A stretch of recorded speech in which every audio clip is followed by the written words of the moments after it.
Oh man, my camera just came on. What? I was gonna record it. Okay. Get him, Lou. Get him, Lulu. Get him, Lou.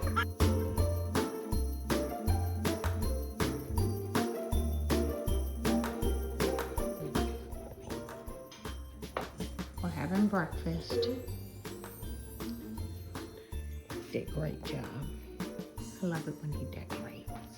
And you'll see outside what looks like Christmas trees. But we call them Hanukkah trees because we're Jewish. And we need to take down the turkey. This is usually where we set up all the gingerbread houses and we have like a little village. What did you do?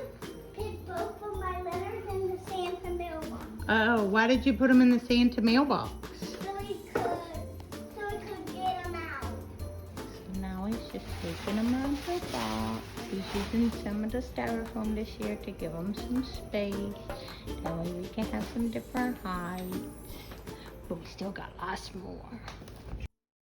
Call today to find out how we give you quality cleaning at reasonable rates.